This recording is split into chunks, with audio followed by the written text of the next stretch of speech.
Good afternoon, students. So, students, in the last class we started our discussion related to eye. So there I told you that how do we see the object with the help of eye, and what are the parts in the eye which actually helps you to see the object. Okay, तो different parts के बारे में पढ़ा था eyes के, और उनका क्या क्या रोल होता है, क्या क्या फंक्शन होते हैं, वो भी हमने देखा था कल की क्लास में. ओके, तो यहीं से बेटा वहीं से कनेक्ट करते हुए आपको एक या दो पॉइंट कल की क्लास में रह गए थे, वो पॉइंट पहले मैं डिस्कस करूँगा. उसके बाद हम देखने वाले हैं कि आइज के अंदर कौन कौन से आपके डिफेक्ट हो सकते हैं. So before we discuss all these points, so let us revise what we had done in the last class. तो कल की क्लास के अंदर हमने देखा था, ये एक डायग्राम था आई का, जो कि ऑलमोस्ट जो आई की यहाँ पे आप देख सकते हैं जो शेप है वो ऑलमोस्ट क्या है, एक स्पेरिकल शेप है. ओके, तो इसको हम समटाइम क्या बोल देते हैं, एक स्पेरिकल बॉल भी बोल देते हैं. और यहाँ पे मैंने इसके वेरियस पार्ट्स हैं, जितने भी डिफरेंट पार्ट्स होते हैं वो भी आपको दिखाया हुआ है. तो यहाँ पे सबसे पहले मैंने दिखाया हुआ है यहाँ पे कॉर्निया, ये है क्या, प्यूपिल, ये है आइरिस, और यहाँ पे ये क्या है, ये डॉटेड लाइन, ये है आपकी सिलेरी मसल्स. ओके, और यहाँ पे पीछे की तरफ है रेटिना, और ये है ऑप्टिक नर्व. ओके, तो सबसे पहली चीज़ तो जो आपको पता होना चाहिए वो ये होना चाहिए कि जितनी भी इमेज फॉर्म होती हैं आइज के लिए, तो सारी जितनी भी इमेज फॉर्म होती है वो कहाँ पे आपकी फॉर्म होती है, रेटिना के ऊपर फॉर्म होती है आपकी. ओके, और इमेज जितनी भी फॉर्म होती है वो किसकी हेल्प से होती हैं, वो लेंस की हेल्प से फॉर्म होती है आपकी. Okay, so all the image are going to be form on the retina with the help of eye lens.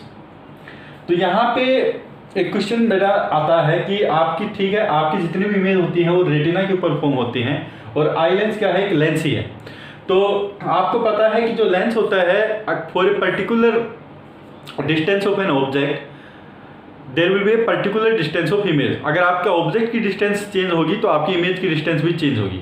लेकिन इस केस के अंदर आप क्या देख रहे हैं कि आपकी जो इमेज फॉर्म हो रही है, no matter where the object is being placed, आपकी जो इमेज फॉर्म होती है वो हमेशा कहाँ पे फॉर्म होती है, रेटिना के ऊपर फॉर्म होती है. तो हाउ इट इज पॉसिबल, ये क्वेश्चन आपको सी बात है आपका अराइज होता है, क्योंकि अगर मैं लेंस की बात करता हूं तो लेंस में अगर मेरा ऑब्जेक्ट यहाँ पे है तो आपकी इमेज सपोज कर लीजिए यहाँ पे बन रही है, आपका मैं ऑब्जेक्ट सपोज कर लीजिए यहाँ पे है, सपोज कर लीजिए, और आपकी इमेज कहीं दूसरी लोकेशन पे बनेगी, दैट इज 2 days.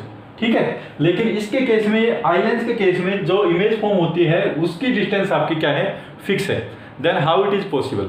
तो आपको पता होगा कि लेंस मेकर फॉर्मूला में क्या था, यूज करते हैं हम 1/v - 1/u = 1/f. तो अगर एक पर्टिकुलर फोकल लेंथ है, फोकल लेंथ की वैल्यू अगर कांस्टेंट है, तो अगर u डिफरेंट होगा तो आपकी v की वैल्यू भी क्या आएगी, आपको डिफरेंट मिलेगी, अलग मिलेगी आपको. लेकिन इसके केस में क्या होता है, जो लेंस होता है वो अपनी फोकल लेंथ को एडजस्ट कर लेता है, और ये फोकल लेंथ को कुछ इस तरह से एडजस्ट करेगा कि no matter where the object is there, आपकी जो v की वैल्यू होगी वो क्या होगी, हमेशा फिक्स होगी, और वो कहाँ पे होगी, आपकी रेटिना के ऊपर होगी. ओके, तो ये एक पर्टिकुलर कैरेक्टरिस्टिक होती है लेंस की, आई लेंस की, कि it can adjust its value of focal length such that the image is always going to be form on the retina. अभी बात आती है कि ये एडजस्ट कैसे करता है, इसकी फोकल लेंथ को एडजस्ट कैसे करता है. तो it is going to adjust इस focal length with the help of ciliary muscles. तो ये सिलेरी मसल्स क्या होते हैं बेटा, इनमें कॉन्ट्रैक्शन होता है. कॉन्ट्रैक्शन की वजह से क्या होता है, ये जो लेंस की जो शेप है वो क्या होती है, आपकी डिफॉर्म होती है, वो लंबी हो जाती है या फिर छोटी हो सकती है. ठीक है, तो लेंस की अगर शेप आपकी डिफॉर्म होगी तो क्या होगा, उसकी फोकल लेंथ भी आपकी चेंज होगी. तो because of the ciliary muscles it is going to adjust its value of focal length such that the image is always going to be form on the retina. तो मैंने आपको बता दिया कि रेटिना पे इमेज फॉर्म होता है, ciliary muscles focal length को एडजस्ट करती हैं. अभी एक और आता है आपका आइरिस का क्या काम है. तो बेटा जो आइरिस होता है, तो ये जो हमारा प्यूपिल है, यहाँ पे आप देख रहे हैं कुछ एरिया है, यहाँ पे इसी एरिया के अंदर से आपकी जो फोकल, जो लाइट रेज है वो पास आउट हो सकती है. ठीक है, तो इस एरिया को हम बोलते हैं क्या, प्यूपिल. Okay, the area through which the light रे can pass through the lens, उस एरिया को क्या बोलते हैं, हम प्यूपिल बोलते हैं. और इस एरिया को एडजस्ट कौन करता है, इस एरिया को एडजस्ट कर सकता है आइरिस. तो आइरिस क्या करता है, प्यूपिल की जो साइज है उसको एडजस्ट करता है. तो अगर आपका सपोज कर लीजिए जो प्यूपिल का एरिया ज़्यादा है, तो मोर लाइट रे can pass through the lens. अगर प्यूपिल का एरिया कम है तो आपका जो लाइट रे जो पास होगी लेंस से वो आपकी क्या होगी, कम होगी। तो आइरिस किस हिसाब से एडजस्ट करता है लाइट रेज को, इस प्यूपिल के एरिया को, कि सपोज कर लीजिए कि आउटसाइड जो इन्वायरमेंट है कोई ब्राइटर प्लेस है, बहुत ज़्यादा लाइट ऑलरेडी वहाँ पे है, तो आपको सी बात है कि आप कम लाइट रेज में भी क्या कर सकते हैं, अगर लाइट रे ऑलरेडी बहुत ज़्यादा है तो बहुत ज़्यादा लाइट रे ही आपके लेंस को स्ट्राइक कर रही होगी। तो क्या करता है आइरिस, क्या करता है उस एरिया को, जो प्यूपिल का एरिया को कम कर देता है, ताकि जो लाइट रे जो स्ट्राइक कर रही है लेंस को, आई लेंस को, वो क्या करे, आपकी कम लाइट रे स्ट्राइक करे, क्योंकि ऑलरेडी आउटसाइड जो इन्वायरमेंट है वहाँ पे आपकी जो लाइट रेज है वो बहुत ही ज़्यादा क्वांटिटी के अंदर है, उनकी इंटेंसिटी बहुत ही हाई है। ठीक है, तो अगर बहुत ज़्यादा ब्राइटर प्लेस है जहाँ पे लाइट बहुत ज़्यादा है तो वहाँ पे जो प्यूपिल का एरिया होगा वो क्या हो जाएगा, आपका कम हो जाएगा ऑटोमेटिकली। और आप किसी डार्क प्लेस के अंदर जा रहे हैं तो वहाँ पे ऑलरेडी लाइट क्या है, बहुत ही कम है, तो आपको सी बात है आप ऑब्जेक्ट को ऐसे देख ही नहीं पाएंगे, क्योंकि ऑलरेडी लाइट बहुत कम है। प्यूपिल का एरिया अगर कम होगा तो आप किसी भी ऑब्जेक्ट को देख ही नहीं पाएंगे। तो उस ऐसी सिचुएशन के अंदर प्यूपिल क्या करेगा, जो आइरिस क्या करेगा, प्यूपिल के एरिया को आपका इंक्रीज कर देगा, बढ़ा देगा, such that the more light ray from the dim source should goes to the lens. तो जो जितना भी डिम प्लेस है, जहाँ पे भी लाइट रे कोई भी ऑब्जेक्ट रखा हुआ है, वहाँ से क्या है कि मोर लाइट रे हमारे लेंस को स्ट्राइक करेगी, तभी हम क्या कर सकते हैं, ऑब्जेक्ट को देख पाएंगे। तो उसके लिए क्या करता है आइरिस, क्या करता है प्यूपिल के एरिया को बढ़ा देता है। तो सिंपल सा आपको लॉजिक याद रखना है कि अगर आपकी लाइट रे बहुत ज़्यादा ब्राइट है तो प्यूपिल का एरिया स्मॉल रहेगा, अगर आपकी लाइट रे क्या है बहुत ही कम है तो प्यूपिल का एरिया ऑटोमेटिकली क्या हो जाता है, बढ़ जाता है। और प्यूपिल के एरिया को कौन वेरी करवाता है, आपका आइरिस। तो आइरिस क्या करता है, प्यूपिल के एरिया को इंक्रीज और डिक्रीज करता है। एक प्रैक्टिकल एग्जांपल भी मैंने कल दिया था आपको कि अगर हम किसी ब्राइट प्लेस से कोई बहुत ज़्यादा, जैसे आउटसाइड आप इन्वायरमेंट के अंदर दोपहर के अंदर, तो अगर आप सडनली किसी रूम के अंदर एंटर करते हैं जहाँ पे डार्कनेस है, अंधेरा है, तो वहाँ पे आप देखेंगे जब सडनली आप एंटर करते हैं तो आप चीज़ों को नहीं देख पाते हैं, लेकिन after some time you will find out that you will start seeing the things in the dark room as well. तो वो आप किस हिसाब से देख पाते हैं, वो आप देख पाते हैं कि क्योंकि प्यूपिल का एरिया जो है वो आपका क्या हो जाता है, थोड़ी टाइम के बाद आपका बढ़ जाता है। जब आप बाहर थे तो प्यूपिल का एरिया स्मॉल था, क्योंकि ऑलरेडी लाइट बहुत ज़्यादा थी वहाँ पे। जैसे ही आप अंदर आ गए एकदम से अचानक से, तो प्यूपिल का एरिया उतना ही रहा। तो अंधेरा रूम है, अंधेरा कमरा है, तो वहाँ पर जो लाइट रे जो एंटर कर रही थी अंधेरे रूम में, वो आपकी प्यूपिल के एरिया में से बहुत ही कम लाइट रे एंटर कर रही थी, तो आप चीज़ों को नहीं देख पा रहे थे।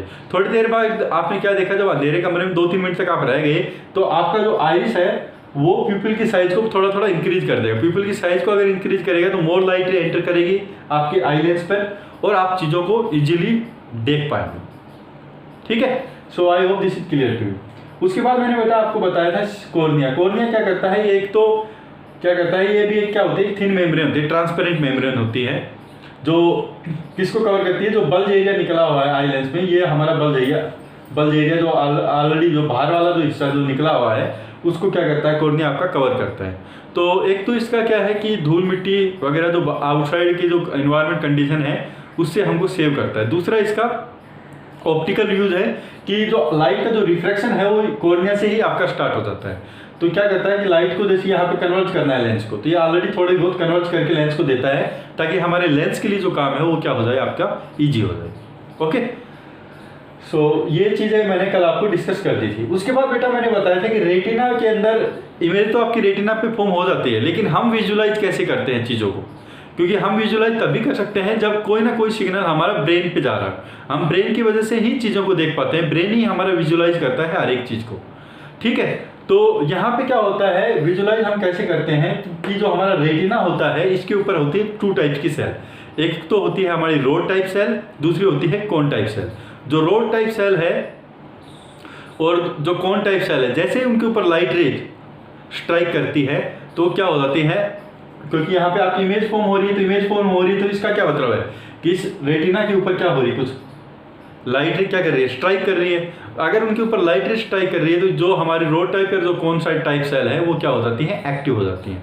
और जैसे वो एक्टिव होती हैं तो एक इलेक्ट्रिकल सिग्नल जनरेट करती है, वही इलेक्ट्रिकल सिग्नल ऑप्टिकल नर्व के थ्रू हमारे ब्रेन को जाता है, और जैसे हमारे ब्रेन के पास आता है उसके बाद ब्रेन हमारा विजुलाइज करना स्टार्ट कर देता है कि कहीं से लाइट रे आ रही है और कहाँ पे इमेज आपकी फॉर्म हो रही है। तो उसकी वजह से हम क्या कर पाते हैं, ऑब्जेक्ट को देख पाते हैं। ओके, उसके बाद बेटा 1-2 पॉइंट मैंने डिस्कस करना क्योंकि कल टाइम ज़्यादा हो गया था तो डिस्कस करना वहाँ पे हमने ठीक नहीं समझा। तो उसके बाद एक और पॉइंट रहता है इसी के अंदर, उसको हम बोलते हैं नियरेस्ट डिस्टेंस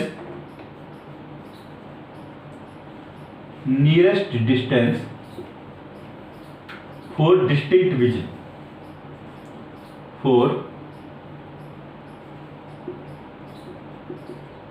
डिस्टिंक्ट विजन, कि हमारी कम से कम कितनी डिस्टेंस तक हम देख सकते हैं, कम से कम हम कितनी डिस्टेंस तक देख सकते हैं, उसको हम बोलते हैं nearest distance for distinct vision, और इसको हम बोलते हैं नियर पॉइंट भी बोल देते हैं इसको, और नियर पॉइंट।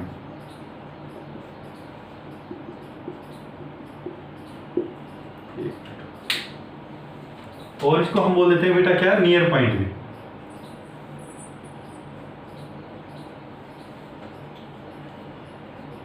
तो बेटा इसमें क्या रहता है कि आपका जो लेंस होता है इसकी फोकल लेंथ एक तो क्या हो सकती है, मैक्सिमम हो सकती है, एक क्या हो सकती है इसकी फोकल लेंथ मिनिमम हो सकती है। तो आपको पता होगा अगर फोकल लेंथ आपकी कम होगी तो उसकी पावर क्या होती है, ज़्यादा होती है कन्वर्ज करने की। ठीक है, तो कोई भी अगर ऑब्जेक्ट दूर है आपका, जैसे मैंने मान ली ये हमारा है आई लेंस है, ठीक है, मैं आई लेंस को केवल शो कर रहा हूँ। तो अगर आपका दूर है तो आपको सी बात है कि आपका जो लेंस है वो ऑटोमेटिकली इजीली, सपोज कर लीजिए ये हमारा रेटिना है, यहाँ पे डॉटेड लाइन से मैंने रेटिना मान लिया, ये हमारा रेटिना है। ठीक है, तो आपका आई लेंस की फोकल लेंथ एडजस्ट करेगा। तो अगर कोई दूर वाला ऑब्जेक्ट है तो वो क्या करेगा, आराम से इसको कन्वर्ज करके रेटिना के ऊपर उसकी इमेज फॉर्म कर देगा, अलग से यहाँ पे फॉर्म होगी इमेज।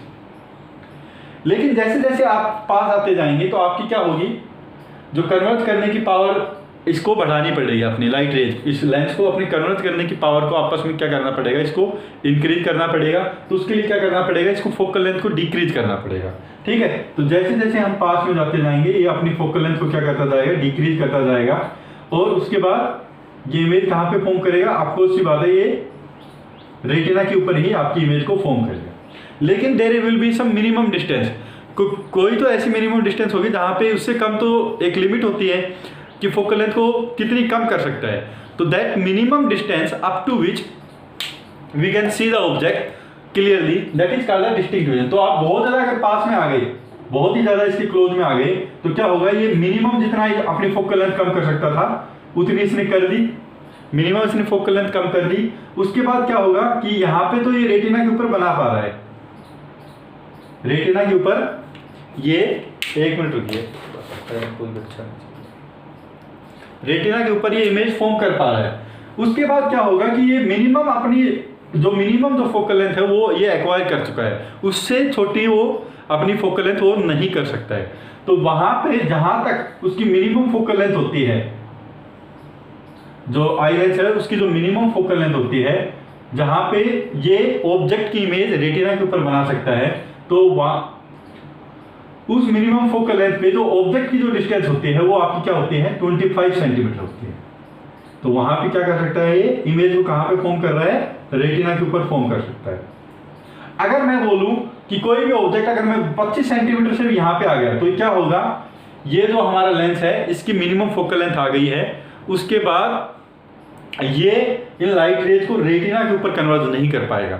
अगर रेटिना के ऊपर कन्वर्ज नहीं कर पाएगा तो ऑफकोर्स ही बात है, आपकी जो सेल है जो एक्टिव होती है रेटिना पे जाने के बाद, जो आपकी रो टाइप और कोन टाइप सेल है, जो अगर इमेज उनकी रेटिना पे फॉर्म होती है तभी वो एक्टिव होंगी, क्योंकि उनके ऊपर लाइट रे पड़ती तभी वो एक्टिव होती हैं। तो आपकी जो लाइट रे है वो रेटिना के ऊपर फॉर्म नहीं होगी, इमेज आपकी रेटिना के ऊपर फॉर्म नहीं होगी, तो आपको चीज़ें भी विजुलाइज नहीं होंगी। ठीक है, तो जो मिनिमम डिस्टेंस है जहां पर हम ऑब्जेक्ट को क्लियरली देख सकते हैं वो मिनिमम डिस्टेंस आती है क्या, आपकी 25 सेंटीमीटर, और उसी पॉइंट को हम क्या बोल देते हैं, नियर पॉइंट बोल सकते हैं। ओके, तो ये क्या होता है, it is the minimum distance, it is a minimum distance at which we can see the object, at which we can see the object clearly.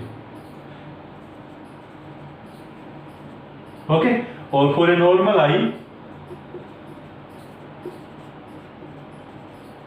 for a normal eye it is 25 centimetre. तो जो अगर normal किसी का अच्छी आई है 6x6 की आई है तो वो क्या देख सकते हो 25 सेंटीमीटर रहता है उसका क्या नियर पॉइंट होता है वो 25 सेंटीमीटर होता है। जैसे जैसे आप ओल्ड एज होती जाती है जो साइट है जो आई की जो साइट है वो कब डिक्रीज होती जाती है तो आपका ये पॉइंट भी क्या होता था बढ़ता जाता है, आपका 50 सेंटीमीटर 60 सेंटीमीटर 70 सेंटीमीटर हो जाता है। ओके, लेकिन एक नॉर्मल आई के लिए कितना होता है ये 25 सेंटीमीटर होता है। उसके बाद बेटा एक और पॉइंट आता है इसी के अंदर, वो आता है आपका क्या फार पॉइंट। तो नियर पॉइंट तो क्या हो गया आपका कि minimum distance at which we can see the object. Far point क्या हो गया कि मैक्सिमम कितनी डिस्टेंस तक हम ऑब्जेक्ट देख सकते हैं। तो आई के लिए बेटा फार पॉइंट होता है इन्फिनिटिव, कितनी भी डिस्टेंस तक हम ऑब्जेक्ट को देख पा सकते हैं with the help of I.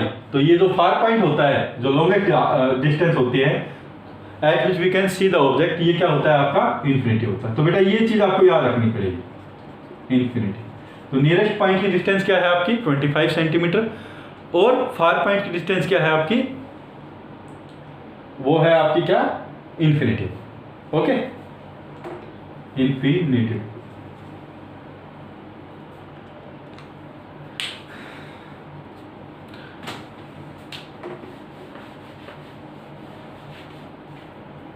So I hope up to here it is clear to you. अभी बेटा जो नेक्स्ट है how do we see the colours. तो नेक्स्ट टॉपिक है कि हम कलर्स को कैसे विजुलाइज करते हैं, हम कलर को कैसे देखते हैं, तो वो चीज़ हम डिस्कस करने वाले हैं। तो ये चीज़ मैं मिटा रहा हूँ, आप प्लीज़ राइट डाउन कर लीजिए अपने नोट्स में।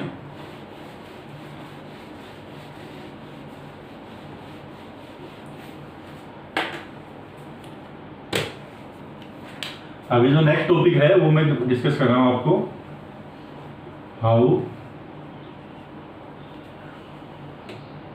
Do we see the colours. तो आपको देखा होगा अपने सराउंडिंग में कि आपको डिफरेंट डिफरेंट कलर्स दिखते होंगे, ग्रीन है, येलो है, रेड है, तो वो हम कैसे देखते हैं।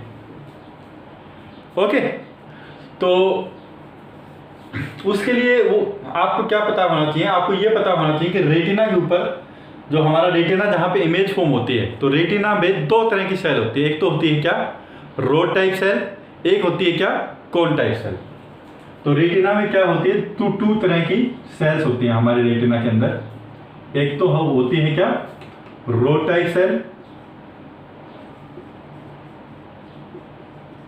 और एक होती है क्या कोन टाइप सेल।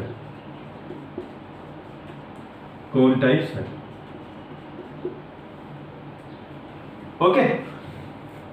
तो बेटा जो रोड टाइप सेल होती है आपकी, ये क्या होती है, ये लाइट रे जो आती है ना कब एक्टिव होती है, तो इनकी रोड टाइप सेल्स की वजह से आपको क्या दिखती है, आपको इमेज विजुलाइज होती है। तो ये क्या होती है रोड टाइप सेल होती है, रोड टाइप सेल्स ये रेस्पॉन्सिबल होती है कब कब किसके लिए, टू सी एन ऑब्जेक्ट। और आप लिख सकते हैं they become active when light rays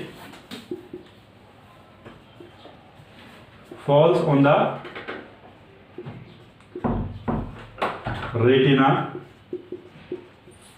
और इन्हीं की वजह से ही due to rod type cell,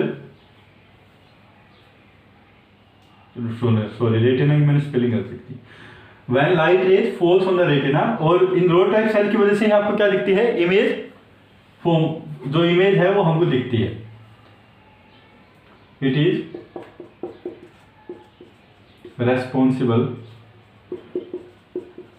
to see the object.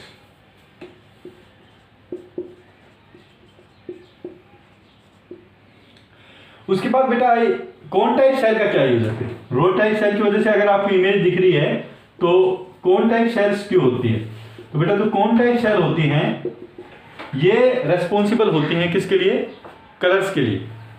They are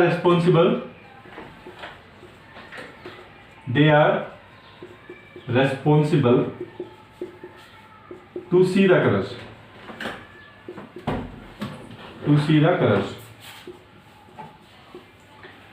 तो कोन टाइप सेल की वजह से आपको क्या दिखते हैं, कलर विजुलाइज होते हैं। जब लाइट रे फॉल होती है हमारे रेटिना के ऊपर, तो कोन टाइप सेल क्या करती हैं, इनकी वजह से कुछ इस तरह की सेल होती हैं कोन टाइप सेल की, जिनकी वजह से हमको क्या होता है, कलर का परसेप्शन होता है। ठीक है, तो बेटा सवाल क्वेश्चन आता है यहाँ पे कि सपोज कर लीजिए कि किसी के, जैसे कि हमको पता है कि यूजुअली जो कलर होते हैं, जैसे ग्रीन हो गया, येलो हो गया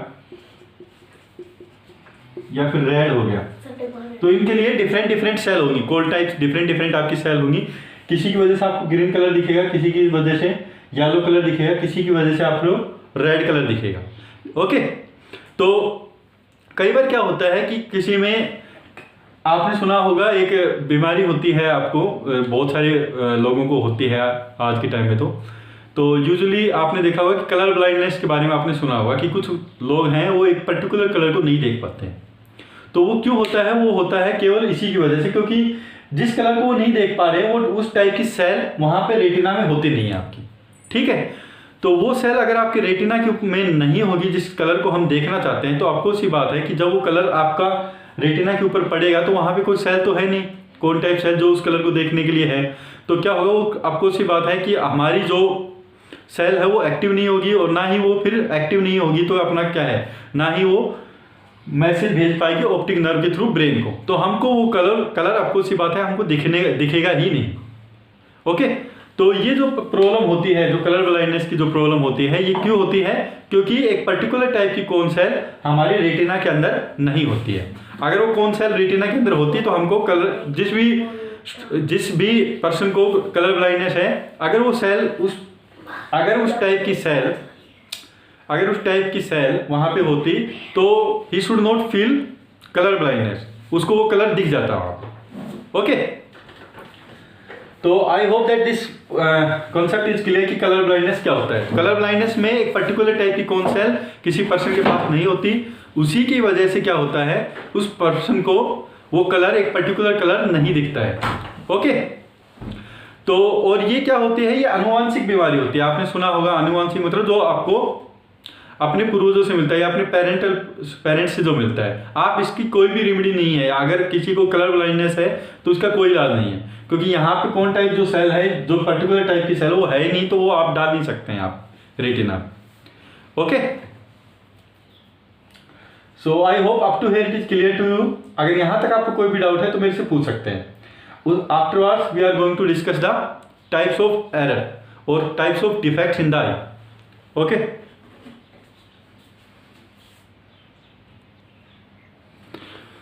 और बेटा तो नेक्स्ट है बेटा कि किस किस टाइप के आपके डिफेक्ट हो सकते हैं आई के अंदर। तो बेसिकली जो आपके सिलेबस के अंदर जो दिया गया है, तो आपके यहाँ पे 5 टाइप के डिफेक्ट हो सकते हैं आई के अंदर। ठीक है, तो पहला तो आपका है क्या, मायोपिया। ये शायद आपने क्लास 8 में भी पढ़ा होगा। तो मायोपिया क्या होता है, नियर साइटेडनेस। तो इसमें क्या होता है बेटा मायोपिया में कि नियर साइटनेस जैसे यहाँ पे लिखा हुआ है, तो नियर साइटनेस मीन्स आपको जो पास की चीज़ें हैं वो तो आपको आसानी से दिख जाती हैं, लेकिन जो दूर की चीज़ें हैं वो आपको आसानी से नहीं दिखती। तो ये होता है क्या, मायोपिया। दूसरा है बेटा हाइपरमेट्रोपिया। तो हाइपरमेट्रोपिया, इसी को दूसरा जो नाम है इसका क्या है, फार साइटनेस। तो इसमें क्या होता है, फार साइटनेस मीन्स आपको दूर की चीज़ें तो आसानी से दिख जाएंगी, लेकिन जो पास की जो चीज़ें हैं वो हमको दिखाई नहीं देती है। ठीक है, तो ये होता है क्या आपका हाइपरमेट्रोपिया। तीसरा आपका आता है बेटा प्रेस बायोपिया। तो प्रेस बायोपिया में क्या होता है कि आपको पास की चीज़ें भी अच्छे से नहीं दिखती है और दूर की चीज़ें भी अच्छे से नहीं दिखती। तो ये यूजुअली जब ओल्ड एज पर्सन हो जाते हैं, जिनकी सिलेरी मसल्स की जो पावर होती है वो बहुत कम हो जाती है, तो उन लोगों में प्रेस बायोपिया यूजुअली पाया जाता है। ठीक है, तो इसमें क्या होता है, मायोपिया भी होता है और किसी पर्सन को मायोपिया भी होता है, और दूसरा हाइपरमेट्रोपिया, दोनों हो जाते हैं। ना तो उसको पास की चीज़ें अच्छे से दिखती है, ना ही उसको दूर की चीज़ें अच्छे से दिखती है। ओके, तो होता है आपका क्या, एस्टैग्मेटिज्म। एस्टैग्मेटिज्म में बेटा एक एंगल पे होता है। अगर कोई भी चीज़ें एक पर्टिकुलर दो चीज़ें हैं, अगर वो दो पर्टिकुलर एंगल्स के ऊपर हैं, तो वो चीज़ें आपको अच्छे से विजुलाइज नहीं होती है किस एंगल के ऊपर है। ठीक है, तो ये चीज़ जैसे कल हम डिस्कस करेंगे तो एग्जाम्पल के थ्रू हम समझ लेंगे इसको।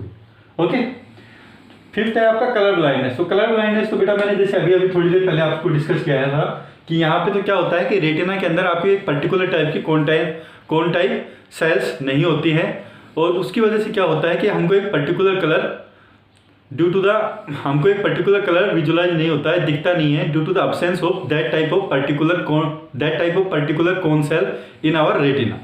ठीक है, तो ये होता है। तो कल हम बारी बारी से इन्हीं पांचों को डिस्कस कर लेंगे और इनकी क्या क्या रेमेडी हो सकती है, नियर साइटनेस की क्या रेमेडी हो सकती है, और हाइपरमेट्रोपी की क्या रेमेडी हो सकती है, प्रेस बायोपिक क्या रेमेडी हो सकती है। तो ये इन सभी की रेमेडीज के बारे में भी कल हम डिस्कस करेंगे आप लोग। ठीक है, तो अगर यहाँ तक अगर आपको कोई भी डाउट है तो आप मेरे से पूछ सकते हैं।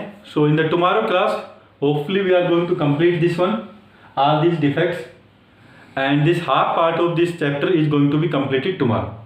Okay, so thank you.